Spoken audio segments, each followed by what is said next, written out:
ஒரு பக்கம் செந்தில் விடாப்பிடியா பிடிவாதமா இருக்காரு. எப்படியாச்சும் வந்து நம்ம வந்து குவார்ட்டர்ஸ்க்கு போயிரணுன்ட்டு.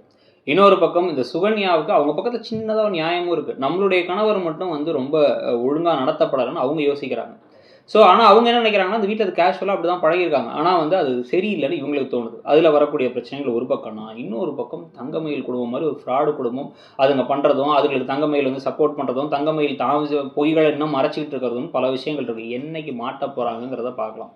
ஸோ அதுக்கிடையில இன்னைக்கு எபிசோட்ல வந்து முதல்ல எடுத்தோனே வந்து பார்த்தீங்க அப்படின்னா, இப்போ வந்து எல்லாரும் ஒண்ணா உட்காந்து சாப்பிட்டுட்டு இருக்கும்போது ஒரு வார்த்தை பாண்டியன் சொன்னார்ல, என்னுடைய இப்ப கதிரோட பிசினஸ்க்கு ராஜி ஹெல்ப் பண்ண ஆரம்பிக்கும்போதே அவன் பெருசா வந்துருவான்ட்டு. அப்ப வந்து என்ன வந்து நான் வந்து உங்களுக்கு ஹெல்ப் பண்ணலங்கிறீங்களா? அப்படின்னு வந்து பேச, ஐயய்யோ! உனக்கு 5 குழந்தைங்க பொறந்துச்சு நமக்கு. நீ அவங்களலாம் பார்த்துக்கிட்டதுனால தான் நான் வந்து கடைய பார்த்துக்க முடிஞ்சுச்சு. நீ எனக்கு அவ்வளோ நல்லா உறுதுணையா இருந்திருக்கன்னு பாண்டியன் கோமதிய சரி பண்றாரு. இன்னொரு பக்கம் எல்லாரும் உட்காந்து இப்போ கதிரும் ராஜியும் லேட்டா வராங்க. வந்து வீட்ல சாப்பாடுலாம் சாப்பிடும் பொழுதே வந்து உங்க அண்ணி இந்த விஷயத்த சொன்னாளாம். ராஜிட்ட வேணா சொல்லியிருப்பாங்க. குவார்ட்டர்ஸ் விஷயம் தான். குவார்ட்டர்ஸ் கிடைச்சிருச்சு. போணும்னா போமாட்றா அப்படின்னு சொல்லும் பொழுது, கதிர் போங்கங்கிறாங்க. ராஜி கண்ணே கலங்கிர்றாங்க. எனக்கு அக்கா இல்லாத வீட்ல நெனச்சா கஷ்டமா இருக்குன்ட்டு.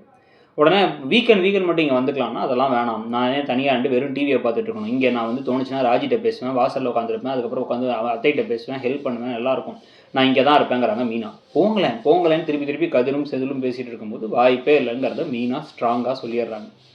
ஆனா இவர் அத விட போறதில்ல. இது பிரச்சனையா வரப்போகுதுங்கிறது நமக்கு தெரியும். இதுக்கு நடுவில் தங்கமயில் நம்ம அப்பா கடைக்கு போனாரே என்ன ஆச்சோன்னு யோசிச்சுட்டு இருக்கும்போது சரவணன் உள்ள வந்து அந்த ஆளுக்குலாம் அறிவு இருக்குதா இல்லையா, மோசமான ஆளாக இருக்கிறாரு, வந்து ஏதோ முதலாளி மாதிரி கல்லால் போய் உட்காந்துக்கிறாரு, பணத்தை கணத்தை திருடி இருப்பாருன்னா எங்கள் அப்பா அப்படிலாம் திருடுறவர் இல்லைங்கிறாங்க. ஏடா பொய் சொல்லி கல்யாணம் பண்ணி வச்சிங்களே அது மட்டும் மறந்துட்டியா நீ அப்படின்னா, அதை விட்டுருங்க எதுக்கு அதையே இழுக்கிறீங்கிறாங்க. எவ்வளோ பெரிய விஷயம் அது. ஒருத்தவங்களோட கேரக்டரை ஜட்ஜ் பண்ணுறதுக்கான காரணமே அதுதான். ஸோ உடனே வந்து இப்போ அது மட்டுமா பண்ணார்.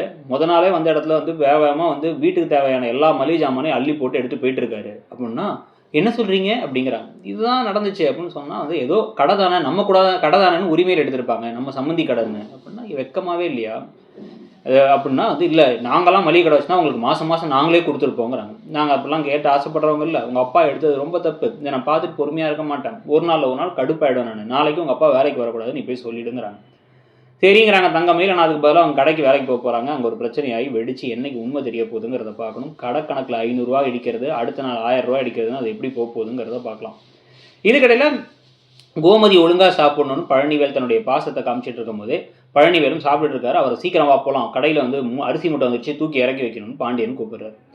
உடனே ஒரு பாதி சாப்பாட்டில் கொடுக்கணும்னு அவசர அவசரமாக சாப்பிட்டு கிளம்பி போக சுகன்யாவுக்கு இது பிடிக்காம ஏன் இப்படி பண்ணுறீங்கன்னு கேட்டால், இல்லை அதெல்லாம் ஒன்றும் இல்லை, நான் சாப்பிட்டேன், நான் போகிறேன் அப்படின்னு போகிறார். ஆனால் இதுக்கு நடுவில் சுகன்யா கோவமாகி என்ன பண்ணுறாங்க அப்படின்னா வந்து நேராக அந்த வீட்டுக்கு போயிட்டு அங்கே பக்கத்து வீட்டில் போயிட்டு அவங்க வந்து அவர் வந்து என்னை கட்டி வச்சிட்டிங்க, பெரிய தப்பு பண்ணிட்டீங்கன்னு சக்திவேல்கிட்ட பேசி இவர் இப்படி எடுபடி வேலை பார்க்குறாருன்னு, அவர் ஒரு பிஸ்னஸ் வச்சு தரேன்னு சொன்னீங்க இல்லைனா, சரி நான் வச்சு தந்துடுறேன் கண்டிப்பாங்கிறாங்க அவங்க. இவங்களும் உடனே சந்தோஷப்படுறாங்க. ஆனால் அதில் என்னென்ன பிரச்சனை வரப்போகுதுங்கிறத பார்க்கலாம். ஸோ 3 ட்ராக்கையும் அழகாக கொண்டு போயிட்டு இருக்காங்க. அதை பற்றி நீங்கள் என்ன நினைக்கிறீங்கிறத சொல்லுங்கள். தேங்க்யூ.